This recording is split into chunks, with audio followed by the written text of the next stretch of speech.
So pagkatapos natin paghaluin ang 1 sachet Bob Pastel Bleach at saka yung 1 1/4 Collagen Cream Developer 12%, ay apply na po natin ngayon kung saan sa taas lamang ang ating kukulayan.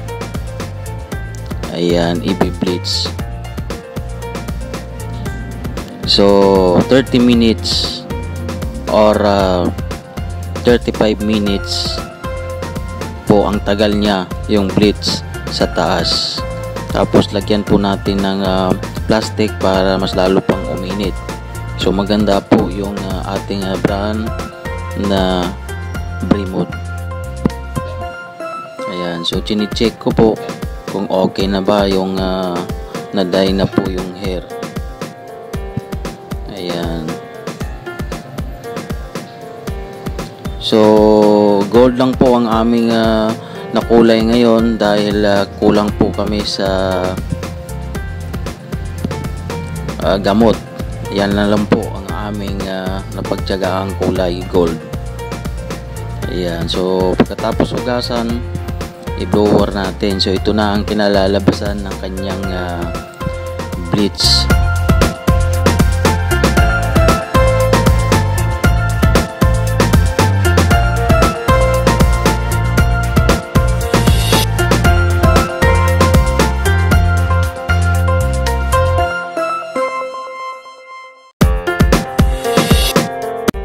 So ito na mga katropa, pagkatapos natin apply yung bleach, maugasan at may blower, ay proceed na po tayo sa gupit.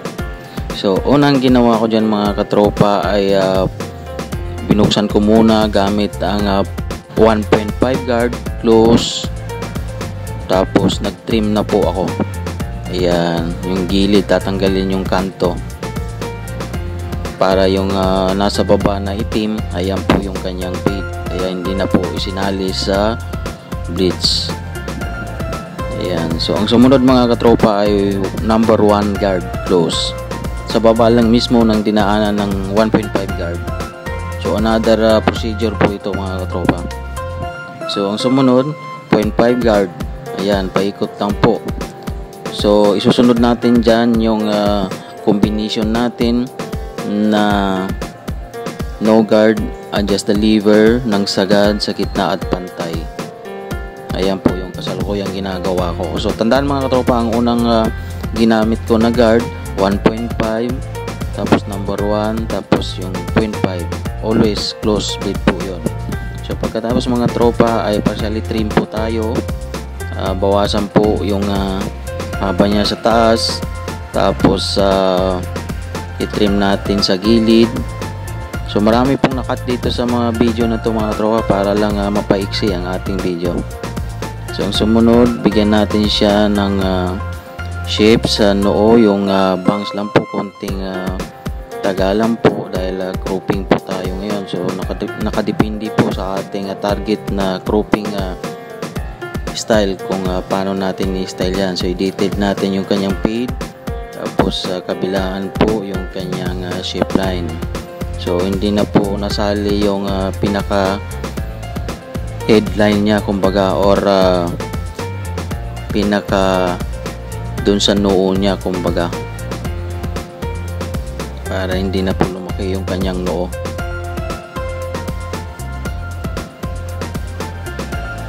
Ayan, so gumamit po ng bagong blade. Siyempre bago ayitin, isprayan ng tubig para malambot, at bagong blade po tayo para matalas. So ayan mga katropa, nakikita nyo nawala na po yung itim. Ayan. So dito mga katropa sa kanyang bleach process ay nag-second wave pa po ako para mas lalo pang mawala yung nira-nira na itim dyan sa kanyang buhok. Pero konti lang po ang in-apply ko mga katropa, konting timpla lang po sa bleach, isang kutsara, at saka match lang po yung Collagen Cream Developer natin na 12%.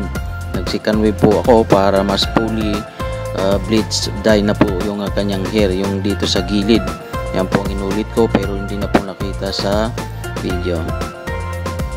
So next mga katropa, i-sync pa saver natin yung kanyang feed para mawala konti o tuluyan ng mabura o magkuminis ang kanyang feed.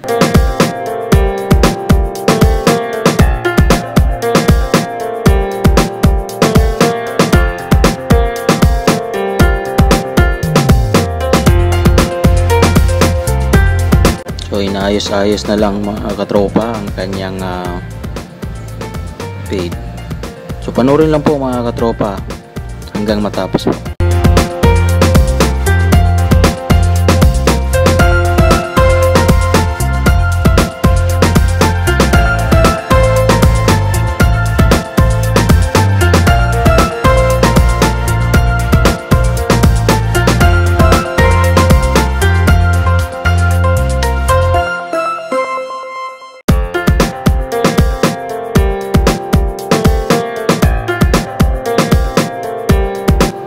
So i-crop trim natin purpose. Ayan, clip trim kumbaga. So dito sa pag-trim kong ito, marami pong naputol dito mga katropa na parte ng video para mapabilis po ang ating video.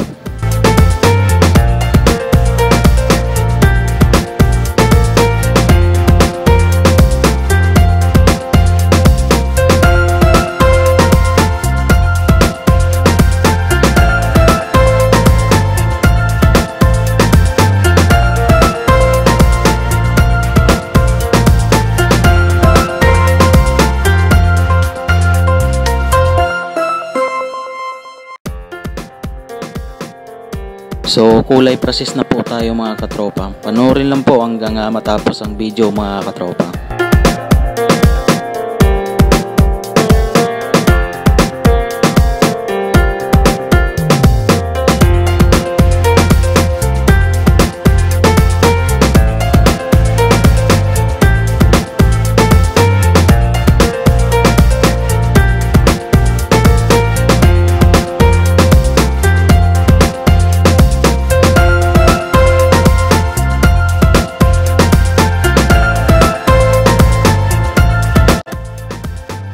So 30 to 40 minutes po ang tagal ng ating cream na yan sa kulay bago nating hugasan para umipik po.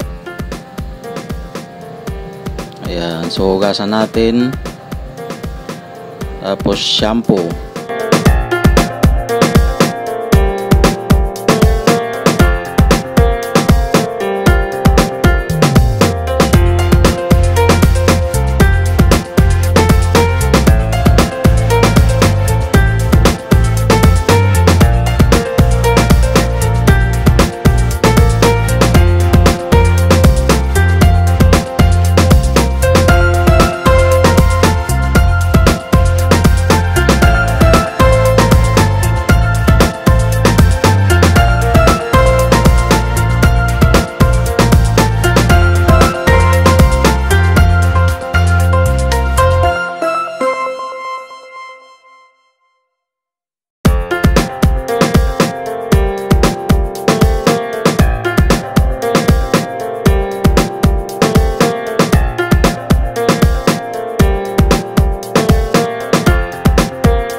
So stylean na po natin mga katropa ang kanyang topper ng crop. So kung anong maganda pong crop na mas magandang bagay sa kanyang haircut. So sana mga katropa marami kayong natutunan sa video ito na tinatawag na high fade crop gold. So So sana mga katropa, pasuportahan nyo po ang aking YouTube channel, paki-subscribe lang po at i-like din ng video ito. So wag lang po kalimutan pindutin ang notification bell para updated po kayo sa mga bago kong upload. So muli ako po ay nag-iiwan sa inyo ng maraming salamat po.